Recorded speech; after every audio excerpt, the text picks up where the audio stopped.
Well, a good win in the first there by one of Brett Crawford's chances, Remus. He was number 3. Brett, well done to you. Thank you, Stelly. Now, he won pretty well. He was very sensible for a first-timer. Yeah, very much. He was on the ready-to-run sale in November. I thought he breezed up really well, and we gave him a bit of time just to fill out. And his work at home had been good, so we expected him to run a nice race today. But obviously, I was very disappointed when draw 12 or 11 came out. But anyway, it worked in his favour. Obviously, like Greg said, it got close to the line, but he never had really anything to challenge and gallop with him to the line. But a win full of merit. Very well done to McCunt and his family. I'm sure they'll be over the moon with this win.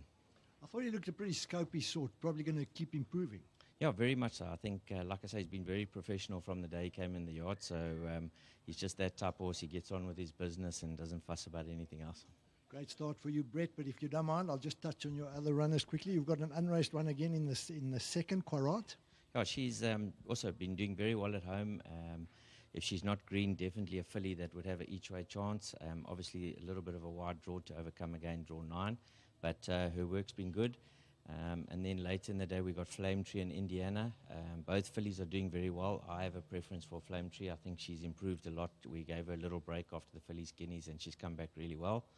And then we've got Yorktown. He was disappointing last time, but I think going a mile now will be much better for him. But I do think Eric Sands is the horse to beat in that race. And then in the last, we got a first-timer who I think will need the experience. Brett, thanks very much for that nice kick-off. Huh? Thank you. Super. Greg Cheen, he's coming across to have a word with us now. Started the day well. Well done. Well done. Yeah, nice convincing one. And very confident everything he did.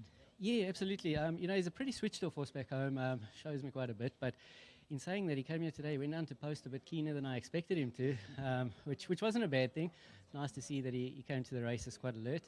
When the gates opened, he wanted to be up there, and I wasn't under any instruction from Brett, so I just allowed him to free roll for a furlong or so. And then when I brought him back to me, he was very relaxed. Gave me a nice kick when I needed it, and stayed onto the line nicely. That last sort of 10 strides or 5 strides or so, he seemed to be stopping a bit. Was that just a bit greenness? Well, he was a bit vulnerable as well, I was hoping for a challenger to get his mind on the job. I just felt that if something had come to me, he would have kicked again. He was relishing something just to come and help him along. So I was up there in front most of the way, and the other horse that came to make a run of it was about 7 horse widths away from me. So he never really acknowledged that challenge. So yeah, it was a little bit greenness, and he had been doing it from front all the way. So he stayed on resolutely. He got the job done well. It was impressive. Well done to you. Yeah, thank you. Very well done to Brett Crawford and his team. Appreciate the opportunities, and to all those in Mauritius, the connections here. Well done. I think you had a nice little horse here. Well said. Thanks. Okay, there we go. That's the first completed. Brett Crawford and Greg Cheen, they take it.